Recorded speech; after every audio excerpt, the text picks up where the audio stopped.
Gazze'ye Siyonist saldırı ve insanlık ölürken, İsrail işgal rejiminin 7 Temmuz 2014 tarihinde başlattığı hava saldırıları sonrası dün de büyük bir kara harekatı başlatılmış durumdadır.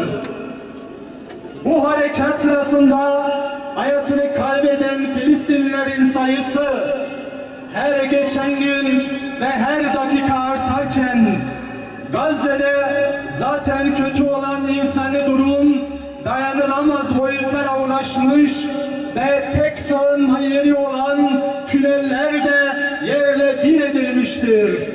Kapalı yerlerde hedef tutturamayan eli kanlı katiller artık eskiden beri olduğu gibi hastaneleri, evleri, çocuk dolu sahilleri vurmaya başlamışlardır.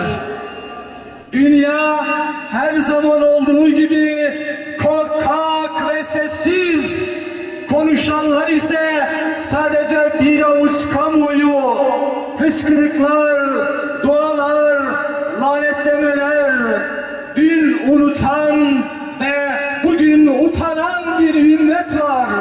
Saldırılarda hayatını kaybedenlerin %82 bölümünü siviller oluşturuyor. Katil İsrail, vurulan ya da zarar gören evlerin Hamas tarafından roketler atılan yerler olduğunu ileri sürse de bölgedeki Birleşmiş Milletler ve güvenilir haber kaynakları vurulan bölgelerin büyük bölümünün roket atışıyla ilgisi olmadığını teyit ediyor. Örneğin Gazze'nin doğusunda Emniyet Müdürü'nün evine atılan bomba aynı aileden 6'sı çocuk, 3'ü kadın olmak üzere 18 sivili katletmiş, birçok kişi de yaralanmıştı. Sivillerin yaşadığı bilindiği halde evlerin bombalanması İsrail'in sivil ölümler konusunda kasten ateş ettiğini açıkça ortaya koyuyor. Amin, amin, amin.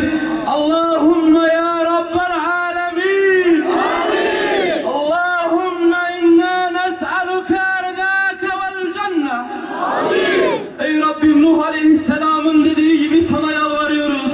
Kâle Rabbin Suriye'lel kavmil mufsidin. Amin. Allahümme ensuril ihvânenel müslimine fi Filistin. Amin. Ve fi Suriye. Amin. Ve fi Afganistan. Amin. Ve fi kulli mekan. Amin. Ya Rabbim, sen bizlere bildiriyorsun dua edin icabet edeyim diye. Biz senden istiyoruz, sen dualarımıza icabet eyle. Amin. Allah'ım, kafirler topluluğuna karşı Müslümanlara yardım et. Amin. Ya Rabbi, İslam salıcağı altında birleşmeyi bizlere nasip eyle. Amin. Allahümme yahkum bi'İslam'e fi kulli mekan. Amin. Allah'ım, İslam'ı yeryüzünün her yerine hakim kıl. Amin. Allahümme merfa rayeted din. Amin. Ya Rabbi, dinin sancağını yücelt.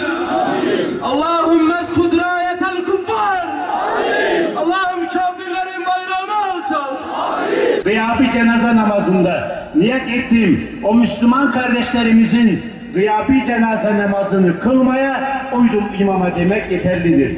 4 tekbirle inşallah namazımızı bitireceğiz. Birinci tekbirimizde ne yapıyoruz? Fatiha okuyoruz. İkinci tekbirimizde Allahümme salli Allahümme barik okuyoruz. Üçüncü tekbirimizde Müslümanlar için dua ediyoruz. Dördüncü tekbirimizde namazımızı bitiriyoruz. Namaz için sıraya geçelim. Allahu Ekber. Esselamu Aleyküm ve Rahmetullah. Esselamu Aleyküm ve Rahmetullah. Bismillahirrahmanirrahim. Elhamdülillahi Rabbil alemin. Vessalatu vesselamu ala Resulina Muhammedin ve ala alihi ve sahbihi ecmain. Allahümme Rabbena ya Rabbena teqabbel minna inneke entes semi'ul alim. اللهم أعز الإسلام والمسلمين اللهم أذل الشرك والمشركين اللهم قهر أعداءك وأعداء الدين اللهم انصر إخواننا المستضعفين في كل مكان اللهم انصر إخواننا المستضعفين في فلسطين اللهم كلهم معينا ونصيرا اللهم رمي النساء الفلسطين فرمي نساءهم اللهم قتل رجل المسلمين فلسطين فاقتل رجالهم اللهم إنهم يتم أولاد الفلسطين فيتم أولادهم يا رب العالمين ya İlahel Alemin ve ya Erhamer Rahimin. Şehit olan kardeşlerimizin ruhlarının şad olması için, kalan kardeşlerimizin zafere ulaşmaları için ya Rabbi Bedir'de olduğu gibi onlara melekleri gönder. Müslümanlara da şuur ver, Müslümanlara birlik ver, beraberlik ver ya Rabbi. Kahhar isminle Kur'an'ın lanetlenmiş olduğu o Yahudi kavmini de yerle bir et ya Rabbi. Ve erselna aleyhim tayran ebabil. Ya Rabbi sen onların üzerine ebabil kuşlarını gönder.